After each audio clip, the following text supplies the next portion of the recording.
Israel-Iran war: what could happen if a nuclear site is bombed explained. Israel's recent strike on Iran's Natanz nuclear facility, part of Operation Rising Lion, has reignited concerns about the dangers of bombing nuclear infrastructure.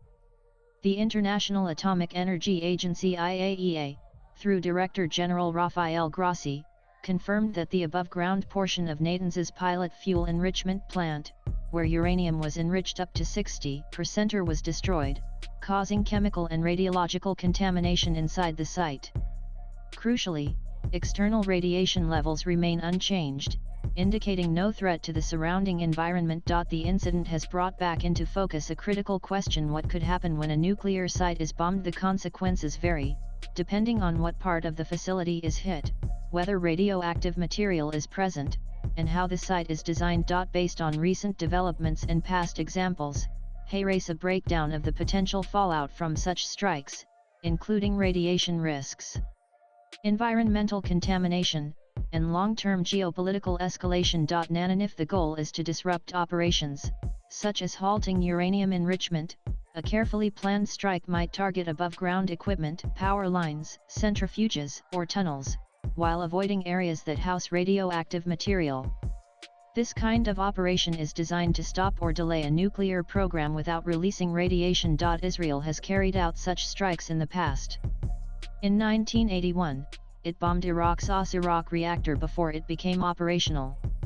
In 2007, it struck Syria's suspected nuclear facility in Al-Khaybar. Neither case resulted in radioactive contamination, largely because the facilities weren't yet active or did not contain nuclear fuel. However, such outcomes rely on precise intelligence and timing.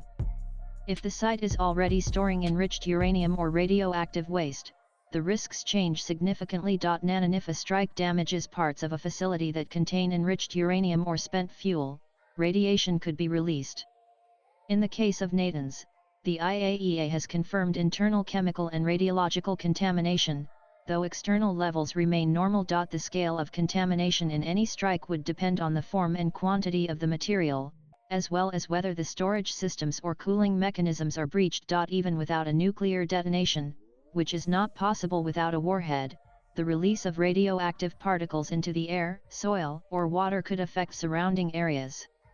This kind of leak could expose workers and civilians to radiation, require cleanup operations, and force evacuations. The spread of contamination would also depend on weather, terrain, and whether the facility is located above or below ground. In the event of an explosion that disperses radioactive material into the air, the site could be contaminated in a way similar to a dirty bomb, a conventional weapon laced with radioactive substances.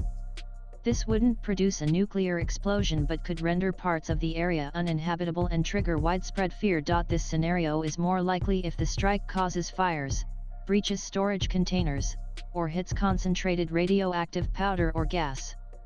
Cleanup would be time-consuming and expensive, and the political consequences could be long-lasting. While nuclear facilities like Natanz are typically located in remote and secured zones, airstrikes on them can still cause collateral damage. Secondary blasts, fires, or infrastructure failures could injure plant personnel, damage technical buildings, or disrupt utilities like electricity and water. In some cases, nearby transport routes or logistics hubs may also be affected. Targeting a nuclear facility is widely viewed as a major escalation with far-reaching diplomatic and security consequences. Such strikes could prompt the targeted country to scale back cooperation with nuclear oversight bodies, withdraw from international agreements, or accelerate its nuclear program in response. It may also retaliate militarily, either directly or through regional proxies, further destabilizing an already volatile region. The country carrying out the strike could also face international condemnation, diplomatic isolation, or sanctions, especially if the attack is seen as breaching long-standing norms around nuclear infrastructure.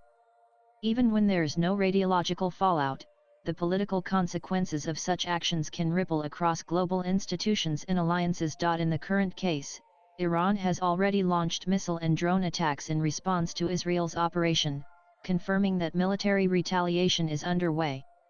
It has also suspended nuclear talks with the United States, which were scheduled to take place in Oman on Sunday. Bombing nuclear infrastructure, even if carefully executed, risks normalizing such actions as a form of warfare.